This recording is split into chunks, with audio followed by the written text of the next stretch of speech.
अपने को यूं जब ये पढ़ते हैं ना, जैसे मैं एकदम टिपिकल गांव के अंदर रहा ना, एकदम मारवाड़ी मीडियम देसी मीडियम टाइप के। वैसे आप वाले मित्र आप तो हिंदी मीडियम वाले भी बच्चे हो ना, तो आपके स्कूलों के अंदर थोड़ा वैसा माहौल रहा होगा कि हिंदी मीडियम में भी इंग्लिश मीडियम टाइप का माहौल।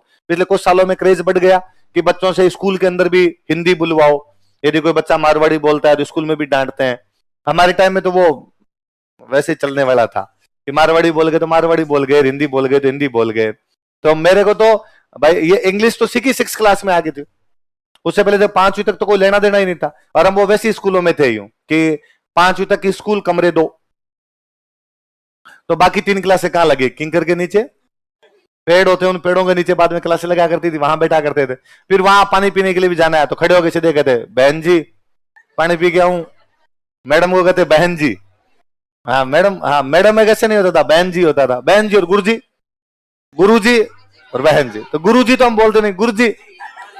बहन जी नहीं बोलते, बहन जी। तो बहन जी गुरुजी, बहन जी पानी पी के आऊं। बहन जी कहते आ जा, तो पानी पी के आ जाते। वापस क्लास में आना आता तो कोई यूं मैं कमीनर ये तो कुछ जानते ही नहीं थे। वापस बहन जी आ जाऊं, अच्छा बैठ जा। तो मेरे साथ तो बहुत बुरी हुई। मैं 6 क्लास में पढ़ने के लिए घर वालों ने भेज दिया, पास में एक टाउन था वहां पे भेज दिया। वो स्कूल थोड़ी उस टाइप की कि यो अनुशासन और इंग्लिश वाला वो थोड़ा सा ज्यादा था। अब मैंने वहां नोटिस किया कि वहां जब क्लास में कोई बच्चा घुसता है तो हाथ आगे करता है और कुछ बोलता है, अपने नहीं समझ में यार बोलता क्या है। थोड़ा दिमाग लगाया तो मेरे को यूं समझ में आया कि ये बोल रहा है मेक मीन सर। क्योंकि टाबर थे तो वो जल्दी जल्दी बोलते हैं make mean sir, make mean sir. तो मेरे को समझ में आया कि मेक मीन सर बोलते हैं, तो अपने याद कर लिया मेक मीन सर। बेइज्जती नहीं करवाने, वो किसी से पूछे तो बेइज्जती होती है ना, तेरे को नहीं आता। अब आपने सीधा था क्लास में आना है, बाहर से मेक मीन सर, सर कहते आजा। फिर उस स्कूल में एक पंगा और कि सर जब आते तो सारे बच्चे खड़े होते और खड़े होके सारे कहते वेलकम सर। तो मुझे लगा यार आने में भी ये होता तो खड़े होने में भी यही होता होगा, तो मैंने उस वेलकम पे ज्यादा ध्यान ही नहीं दिया। मगर एक वर्ड याद कर लिया, आपको यही होता है, उधर भी ये होता है इधर भी ये होता है। तो हाँ, हमारे एक सर आया करते, मेरे शायद स्कूल लाइफ के अंदर जिन सर का मेरे पे सबसे अधिक प्रभाव रहा होगा, और मैं अब भी उन सर को यूं लगता है कि यार मैं उस समय जब आप बन रहे होते उस समय यदि किसी ने आपकी पेरेंटिंग की होती, किसी ने ध्यान दिया होता, तो सिकंदर खान नाम करके हमारे सर आया करते, वेल डिसिप्लिन्ड एकदम सर। एक दिन क्लास के अंदर आए, हम खड़े हुए, सारे खड़े हुए, तो बाकी सब बच्चों ने बोला वेलकम सर। मैंने कहा मेक मीन सर, आगे आगे और बैठा, और मेरा कॉन्फिडेंस देखो, जोर से चिल्लाया मैं। उन्होंने देखा, उनका बाकी सर सिट डाउन, तुम खड़े रहो। क्या नाम तुम्हारा? राजवीर। कहां से आते हो? तुम वहां नहरों के चक्कू आ करते थे, तो मैंने गांव का नाम बताया, 4 BGM। क्या बोला तुमने अभी? तो मैंने कहा मेक मीन सर। क्या बोलना चाहिए? और मेक मीन सर। तुमने पहले ये वर्ड नहीं सुना? मैं सुना ना, डेली बोलता हूं ना। क्या बोलते हो? Make mean sir.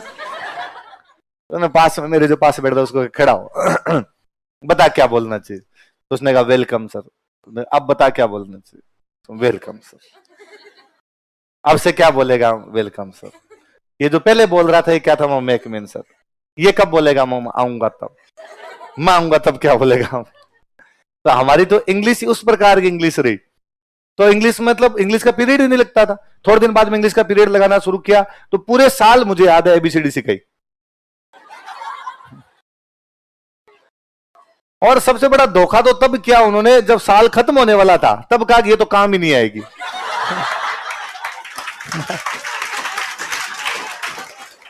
हालात बदल दिए, जज्बात बदल दिए यार। ऐसे कैसे कर सकते हो आप हमारे साथ? पर वो जो सर थे, सर है, मैं अब भी मेरी खूब जी में आती है। अब पापा का ट्रांसफर हो गया तो दूसरी जगह आ गए, बाकी मैं जाऊंगा कभी वापस गांव जाऊंगा तो उन सर से पक्का मिल के आऊंगा, कि उन्होंने मेरे में इतना कॉन्फिडेंस कूट कूट के भरा कि मैं एकदम गांव से, टिपिकल गांव से आने वाले थे। और शुरुआत मैं 5वीं में हमारी क्लास का टॉपर था, स्कूल का टॉपर था। तो गवर्नमेंट स्कूल में भी रिजल्ट तो निकालते ही थे, तो मैं वहां का टॉपर था। हर साल मेरे नंबर बहुत अच्छा थे, मैं चीजें याद बहुत अच्छी करता था, लिखता बहुत अच्छा था। पर वहां आने के बाद उस स्कूल में आए तो कॉन्फिडेंस अजीब सा, कि एक तो ये मेक मी वेलकम समझ में नहीं आते। वहां पहली बार आके देखा कि वो कहते थे होमवर्क करो, हमारा ये किया हुआ नहीं था 5वीं तक।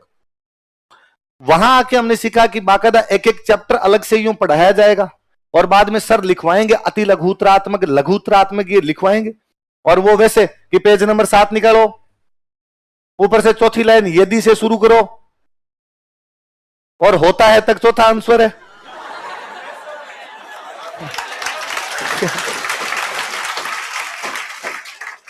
ये हमारे था ही नहीं 5वीं तक। हम 5वीं तक वैसे पढ़े हुए थे कि सर ने चैप्टर पढ़ाया, चैप्टर पढ़ाने के बाद में सर समझा देते कि घर जाके खुद करना, जैसे जो किए जाए वो करना। मैं उस गवर्नमेंट स्कूल का भी खूब आभारी रहूंगा कि उन्होंने हमें ये सिखाया कि खुद कैसे पढ़ना होता है। थोपी नहीं कभी चीजें कि हमने लिखवा दिया तुम याद कर लेना। सही गलत कुछ लिख के लाया करते, सही लिखते सर शाबाशी दे दिया करते, गलत लिखते सर कूट लिया करते, अगले दिन जाके फिर सही लिखने की कोशिश किया करते। उस 5वीं तक की स्कूल ने ऐसी खूब सारी चीजें सिखाई थी। हमारे पीटी परेड हुआ करते थे, उनके अंदर मैं हमेशा यूं पार्टिसिपेट किया करता, कल्चरल एक्टिविटी होती उनमें पार्टिसिपेट करता। तो 5वीं तक अपने हीरो थे स्कूल। अब अचानक आप 6ठी क्लास के अंदर आए, आपको लगा यार आप तो दब्बू से टाइप के, और आपको कुछ ही नहीं आता। यहाँ पे लोग बोलते अलग भाषा, आप उनके मुंह फाड़ो उनकी तरफ, उनकी बातें अलग प्रकार की, उनकी जो गतिविधियां क्लास की वो अन्य प्रकार की, अपने ऐसा कुछ भी नहीं समझ में आ रहा है। उन सर ने उस दिन मुझे यूं खड़ा किया, थोड़ी देर बातें और की मेरे से, फिर बैठ के आगे अब से ध्यान रखना, आगे और करना। 2-3 दिन बाद उन सर ने लिया टेस्ट। तो कोई टेस्ट लिया, सामाजिक पढ़ाया कर, सामाजिक और हिंदी पढ़ाते, सामाजिक का टेस्ट लिया तो वापस वो लिस्ट आई, तो मैं उसमें फिर टॉपर था उस दिन। याद तो होती थी चीजें कि भाई घर पे जाके पढ़ तो लेता ही था मैं, तो मेरी चीजें पढ़ी, टेस्ट लिया। तो उनका ये कौन, ये राजवीर कौन? तो मैं खड़ा हुआ, मैं, अरे तुम तो वो मेकमिन वाले हो। हाँ सर मैं मेकमिन वाला हूँ। तुम्हारे यार नंबर अच्छे, तुम तो लिखते भी अच्छा और राइटिंग भी अच्छी है तुम्हारी। हाँ सर, तो कॉपी। तो अब पढ़ने में ठीक हो यार, तुम ढंग से पढ़ा करो, तुम्हें और इतने दब्बू दब्बू से क्यों रहते हो जब पढ़ने में ठीक हो। वापस अपने नीचे गर्दन करके, नहीं सर ऐसे ही, अरे कॉन्फिडेंस रखा करो थोड़ा। तो सर ने यूं थोड़ा सा किया। उस स्कूल में हमारे एक नियम था कि हर एक मंडे छोड़ के एक मंडे टेस्ट होगा, जिनके भी 4 नंबर से कम नंबर आएंगे उनके मार पड़ेगी, है ना। जैसे 4 सब्जेक्ट है, 5 सब्जेक्ट है, तो यदि 10 नंबर का टेस्ट 4 नंबर से किसी के कम आए तो उसके मार पड़ेगी। मैं उस साल उस क्लास में एकमात्र बंदा था जिसने पूरे साल मार नहीं खाई, बाकी हर किसी की कभी ना कभी मार पड़ी। भाई कोई ना कोई में तो 4 से नीचे गए होंगे, वो मैथ्स में चले गए, इंग्लिश में चले गए। वो केवल उन सर का कॉन्फिडेंस ही था। उन सर ने खूब भरी अंदर ये चीजें, अरे नहीं नहीं यार ये किया जाना चाहिए। तब मैं आपको हमेशा कहता हूं कि ये कॉन्फिडेंस आ जाएगा ना तो बाकी चीजें अपने आप ही हो जाएगी। आगे आके बोलना, नहीं आता है तो भी बोलना, गलत सलत बोलना, टांगे धुजे तो भी बोलना, हाथ में माइक ऐसे करता रहे, ये लर्निंग एज है। इस एज में जितना सीख सकते हो उतना सीख लोगे। एक एज के बाद में सीखने की प्रवृत्तियां समाप्त हो जाती है। जो मैंने एक दिन आपको पहले बताया था कि वे लोग जो छोटी उम्र में गाड़ी चलानी सीख लेते हैं, अच्छे ड्राइवर होते हैं। वे लोग जो एक बड़ी उम्र में गाड़ी सीखते हैं उनको डर ही लगता है बाद में, और उनको लगता है अब भिड़े अब भिड़े अब भिड़े। और जो आप वाली एज में गाड़ी चलाने सीख जाते हैं वो बाद में एक चक्के पे घुमा दूं मैं, वो उस टाइप के एक्शन करने वाली बातें सारी की सारी उसके अंदर होती है। तो ये वाले जो महीने में, तो भाई वो इंग्लिश वाली, तो हम इस मीडियम में रहे हुए पूरी तरीके से। मतलब मैं जब घर के अंदर सुनता था, भाई स्कूल में भी हमारे तो कोई हिंदी चलती नहीं थी, घर के अंदर ही बेसिक मारवाड़ी जो होती थी वो बोला करते थे। तो इन महीनों से मैं फेमिलियर था, 5वीं तक इन महीनों से फेमिलियर हो ही गया था। मम्मी इनके नाम लिया करती, हम नाम लेते। काती में दिवाली आएगी, फागण में होली आएगी, फागण के टाइम में होली के टाइम में गीत गाते तो भी हम बोलते कि फागण आ गयो। तो हमें पहले से पता था फागण आ गयो इसका मतलब होली के गीत गाए जा रहे हैं अपने, है ना। सावन जब आता तो कोई बहन बेटियां इधर उधर आती, सावन के महीनों में बुआ जी आए, बहन आई, राखी बांधने के लिए गई, मम्मी राखी बांधने के लिए गई, क्यों तो सावन है, तो सावन में क्या रख पुण्य है। तो हमें थोड़ा सा पता था रक्षाबंधन कब आएगी, सावन के अंदर। तो मैं जब इन महीनों को सोचता हूं कि यार बचपन में जब घरों में इनको बोला करते, तो ऐसे ये महीना क्या, महीने का नाम क्या, अगले का नाम क्या, अगले का नाम क्या, मम्मी बोलती पो मां फागण, क्या बोलती, पो मां फागण। ये तो मैं जब ये पढ़ा तब मैंने पढ़ा अच्छा ये पोस है, ये माघ है और ये फाल्गुन है, वरना हमारे लिए था पो